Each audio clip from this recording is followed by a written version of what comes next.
Alright guys, as you can see, my glasses have changed again because it's no longer a cup final. So, what has happened? Well, not much has happened, but obviously this is going to be the end of season review that we always do. I just had to kind of like sim until past the Champions League final, so we were aware of who won the Champions League final. As we know, we finished second in the Premier League. I'm sure, like me, you're all sick and tired of looking at this table. Chelsea just about narrowly avoided relegation into the Championship, but you never know, next season they could get relegated, anything's possible. But one of the positives is that obviously a lot of their players, as a result of finishing 3 points above the relegation zone, are going to be very frustrated with that outcome. So, you know, we might go fishing for some players in and around Stamford Bridge. Spurs, Man City and us will be in the Champions League next season, along with Manchester United. Arsenal, Everton and Liverpool will have to settle with just the Europa League. In terms of teams getting relegated, it's going to be Reading, Burnley and Brighton, who are all going to go down. And in terms of who's going to come up, it is, of course, going to be whoever the hell won the Championship. There it is. I'm trying to look for it. So here we go. So Cardiff are being promoted. First time I actually see this. That's going to be an interesting one. Another Welsh side. Are Swansea even in the Premier League nowadays? No, they're not. So we've got a Welsh side back in the Premier League. If we take a look at the league, Swansea. So two Welsh sides are going to be in the Premier League next season, which is going to be really interesting. Brentford and Norwich both, despite finishing above Cardiff, that's the gamble of the playoffs, and it is going to be Chris Powell's men to reach the Premier League. This guy has a glorious beard, and for that reason, we're going to at least give him a chance by scouting him. David Weir has promoted Sunderland as champions, and Steven Gerrard promoted to the Premier League. So he's definitely going to be an interesting opponent next year in the Premier League. Forest, MK Dons and Walsall all going down. Leeds narrowly avoiding the drop, along with Sheffield Wednesday and some of the other Sky Bet Championship squads in and around that area. So let's jump between countries. So that's England down. Next onto France, where you can probably guess PSG have probably won the league, if I can find where on earth the league is. So no surprise, PSG finishing top of League 93 points. They've got such an OP squad. Like, they've got Martial, Dembele, Verratti, Diego Costa, all up front, De Bruyne. I'm surprised how they don't keep managing to win the Champions League, because they don't, but it looks like they're kind of trying to replicate what once upon a time, the kind of monopoly that Olympique Lyon once had in France. Next up is La Liga. Wow, I had no idea about this. Atletico Madrid, Diego Simeone's men almost reached 100 points to win La Liga. That's phenomenal. That Real Madrid, Allegri struggling. To be honest, they weren't exactly brilliant when we faced them in the Champions League, finishing third. So, wow, what a result there for Atletico Madrid. And some of these players, you know, Oblak, Carrasco, Koke, they're in their team in real life as well. So what a result for them. Not really surprising seeing players like Kazawa in the side, though. Tidy player, only 28 actually. I thought he'd be a lot older than that. But Mandzukic is also floating around, 35 years of age. Diego Godin is still playing, 35 years old. Obviously being phased out of the side, but just goes to show that a good old 4-4-2 can still get the job done. And nothing really surprising other than disappointing to see Deportivo La Coruña get relegated, because I used to follow Real Madrid quite a lot when I was a kid, and they used to be quite a decent team, and yeah, it's sad to see him go down like that. Serie A comes next, and AC Milan, without a surprise, retain their title, and we know how good, we know how strong they are from the sheer number of times, to be honest, that we've faced them in Europe recently. It's going to be Verona, Spal. Shout out to Dr. Benji. Yeah, sad to see Spal get relegated, actually. And Calcio as well, all going down. Chievo staying up by 5 points. So, yeah, nothing too interesting there. Fiorentina just about missing out on the top 6. Bundesliga-wise, we're going to have an interesting development. not in the league, but in the Champions League. Bayern Munich finishing top of the Bundesliga with 85 points. Leverkusen second behind, in front of Dortmund, sorry, on 70 points. And then Köln, who are actually struggling, I think in real life they're struggling. They're selling Anthony Modeste to some Chinese team. I remember Modeste when he joined Blackburn on loan in our Premier League season. He couldn't hit a barn door, and now he's one of the world's deadliest strikers.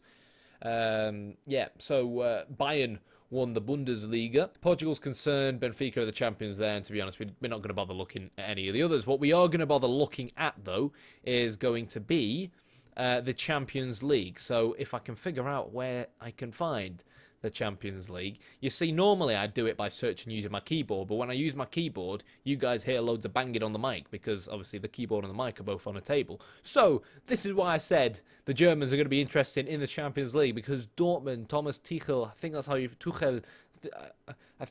you pronounce it, beat Barcelona 4-3 in the Champions League final. No surprise, considering they've retained players like Aubameyang. It's a 31-year-old Aubameyang, yet he's still the second top goal scorer this late on in the world, basically, in 2021. So Dortmund are going to be our European Champions League champion people things. And as far as the Europa League is concerned, Man City won the Europa League. So obviously we won it last season. This time round it's gone to Manchester City. But other than that, I think that's it really. We can take a quick look at how we did as a squad quite quickly, if I can find the right tab. Nano finished our top goal scorer, of course. He's currently out with a sprained ankle. Not only did he grab 21 goals, but he grabbed 13 assists as well. Nyang, 17 goals, 6 assists. Andre, 15 goals, 7 assists. Marco Rog, 14 goals, 12 assists. Could have been a lot more than just 14 goals if the lad knew how to finish. Piaka, 12 goals, 16 assists. So Piaka definitely didn't contribute as much this season as he did last season in terms of goals, but in terms of assists, Piaka was on fire. Alenya, 9 goals, 12 assists, and other than that, the odd player here and there grabbed a goal or two. Demirbay came in with some assists, but if he weren't out injured so much, if you can take a look at his... No, I don't want to talk to him. If you take a look at his injury history, he has become a little bit injury prone as he's been aging. And as a result, his pace and acceleration definitely have taken a hit. So whether or not he'll be here next season is something we'll have to wait and see. Rajkovic is in fact leaving. I know I had a bit of a rant and said I was going to sell him against Man United in that all-massive decider. I didn't actually mean it, but now he is going to be leaving. He came into my office, said he wanted to leave to join AS Monaco. Not quite sure why he'd want to leave us to join Monaco, but I basically said, look, if Monaco do come in with an offer, I'll let you go. They came in with an embarrassing offer, to be honest, but somehow I managed to basically, I counter-offered, asking for 50 million quid and some add-ons, and that eventually came down to 45 million pounds plus a 20% profit fee from the next sale. Now, the chances are they aren't probably going to sell him on for more than 45 million quid, but you never know, because apparently someone's told me he does become one of the best goalkeepers on the game. I just signed him because one of my scouts picked him up, to be honest. I think my little brother may have recommended him to me as well. So as you can see, our transfer budget has basically doubled. And if we ain't going to make a push for the title with 100 million quid to spend this summer, then I don't know what the hell we need to push for the title next season. And this is it. I want revenge, and we now mean business. 100 million pounds to take on Mourinho's Man United, to topple him off his throne. It does mean we will, of course, have to bring in another goalkeeper. We may go for Courtois, because chances are he will be unhappy at Chelsea. Other players we might go for as well involve Kurt Zouma, who I'm going to scout now, actually, because, as we discussed in the last episode, we need some world-class centre-backs in our team, and regardless of 175k a week being his current wage, if you want to win big, you've got to spend big, and that's exactly what we're going to do for this final season of this save. So, that's how things are going to look. Lenihan's contract expires. Fabio is finally going to leave us. It's going to be sad to see him leave. He's not getting any younger. We need to start phasing him out. We need to start bringing in youngsters. And talking about youngsters, let's take a quick look at the players that we had out on loan this season. Krstanovic is going to be coming back to the side. Not quite sure whether or not he'll be able to break in to our starting 11. Chances are he's going to go back out on loan, but he's developing pretty well at Deportivo La Coruña. He's had 28 appearances in La Liga, only scored 1 goal, but a lot of experience under his belt, and we'll have to wait and see how he develops. James Howard, not exactly a phenomenal player, but he was out at York City, got 6 appearances, but we're not really too bothered about him. Julian George, not really too bothered about him. Stephen Owens, we are bothered about him. And his contract has been renewed. He's grown a beard, and on paper, he's an okay player. We've had him ever since he was a youngster. He's been playing, however, in League 2 because I accidentally loaned him out there and I'm a complete idiot. But on paper, he does have some nice attributes. But the chances are we may very well look to sell him this summer or keep him in and around the first team, kind of like a backup Darragh Lenihan style player who might make a guest appearance in a cup or so until he decides he no longer wants to be at Blackburn Rovers. Next up, we've got Mark Smith, another player we don't really want to worry too much about. Next up is Mike Biner. This is the lad that we signed a few years ago. Paid quite a decent amount of money for him, 1.3 million quid. And if you guys remember, he got injured straight away when he joined. He broke his leg, I think it was. There it is. He was out for 5 months. And I said at the time it could hinder how he developed, and it certainly did hinder how he developed. Now, he's been playing in the Championship, or in League One, sorry, for Burton Albion. 16 appearances, 4 goals, 3 assists. He's not done too badly, but given how we've come on as a team, his contract is going to expire in the summer, and he is going to be leaving on a free. Now, onto the juicy players. Nuno Sousa. Regardless of what happens, I do believe this is a player I want to keep at the club next season in and around the first team. Technical stats could be a little bit better, but now is his time to shine in the Premier League, I feel, particularly after doing very, very well in the Portuguese First Division. 2 goals, 5 assists. What position would I really look to play him in?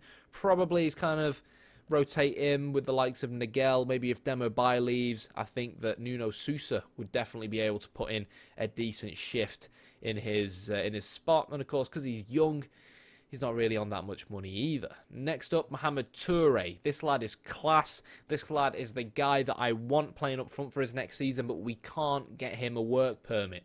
He's been loaned out to Belgium for the past 4 years. He's got 7 Ivory Coast caps, and apparently it's still not enough to get him a work permit. I spoke in the last episode about buying a world-class striker. I think this is my world-class striker, and what makes it harder is the fact that he's mine, and I can't play him. So what I might look to do is loan him out to Belgium again, because I think he only has like 500 odd days left to actually become eligible to gain the Belgium-ish nationality. What's the word? I'm not entirely sure, actually. But yeah, and he's no longer seen as a similar player to Didier Drogba, which is a shame. But I want him to be playing at a high level, because I believe this is the 2nd division in Belgium. So Mohamed Toure, the next Lukaku maybe. Let's wait and see if he does get the Belgium nationality. Bojovic, so player we signed relatively recently. He's been on loan at Angers. I believe we looked at him in the last episode. He could end up staying at the club next season. He probably wouldn't start games simply because his mental attributes for me aren't good enough yet as a centre-back. So his mental attributes really are the main reason why I think he could end up being sent out on loan, but I'm not entirely sure just yet. Dan Puckett, a player we know well, good technical attributes, but physically, is he good enough for the Premier League? Well, that average rating in the Championship suggests maybe not. His contract expires next summer. We may give him a run around in pre-season, but chances are we may try and sell him on for whatever we can. If we can manage to get maybe 1 or 2 million quid for Dan Puckett, I think it would be a decent return. Next up is João Dinicio. Now, João Dinicio could very well end up being our starting goalkeeper next season. You'll look at him, for the age of 20, could have maybe developed a little bit better. But if we can't pick up kind of like an older world-class goalkeeper like a Courtois, I don't want to have to dish out more than £15 million for a goalkeeper. I want to spend most of our 100 million quid on other areas. And I don't really feel like goalkeeper is that important when you've got a defence as good as ours. So João Dinicio, 20 years of age, played in the Championship for Hull, did very well for them, and he's recently been playing for Braga in the top division of Portugal, and as you can see, he's very unlucky not to actually finish second. They even had a better goal difference as opposed to Sporting, so I'm not actually entirely sure how the hell they calculate that, and I can't be asked looking at it. But he's been playing in the Champions League as well, hence why I'm willing to give Dionisio a shot. Next up is Frontini. We know this guy pretty well, and I may very well actually give him a chance for once in the Premier League. He's been playing at Nuremberg in the Bundesliga and has actually not had a bad season. He played for Sheffield United during his development in the Championship, and when you look at Frontini, he's kind of like your ball-winning type of player. If we do end up selling Douglas, Frontini should, in my opinion, come back into the side, and he can only improve from getting more game time under his belt. Only problem with a lot of these foreign regens, physically, are they up for the Premier League? I'm not entirely sure, but we'll have to wait and see. And last but not least, I feel like I've been talking for an absolute decade about bloody regens, is Daryl McCartney. Now, we signed him and an absolute bargain from Cliftonville for 105k, and we're going to have to assess whether or not this guy will ever really become a first-team player for us. His contract expires next season, and if we think he's not good enough, we should probably sell him on and make a little bit of profit off that 105k. He's got decent passing, decent flair as well, decent teamwork. I think he's more of an AMC, really. It's just a shame that his dribbling isn't maybe a little bit better. But without a shadow of a doubt, guys, it's going to be an interesting summer. One more player who's actually come back who could as well end up being one of our main rotationary, if that's even a word, strikers is Miguel Martinez. So he was out on loan at Hapoel Tel Aviv, and he got 8 goals, 22 appearances and 5 assists. So that tells you a lot about him.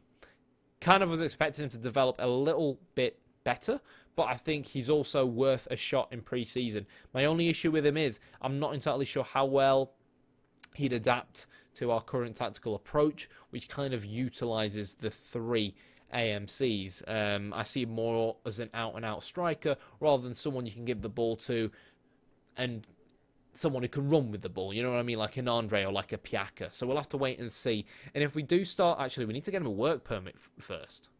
Jeez, that's going to be difficult.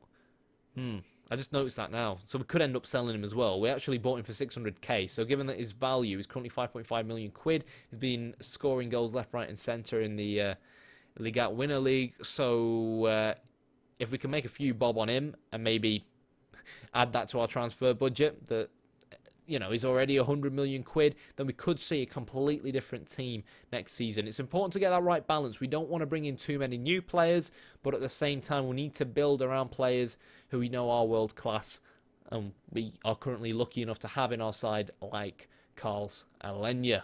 But I think that's going to be it for this episode. One more season, guys. We've got to try and win the goddamn Premier League. Who should I buy? It's the year 2021. If you enjoyed the video, hit the like button, hit the subscribe button. Let's do or die in this forthcoming season. Can we win the Premier League? We'll have to wait and see.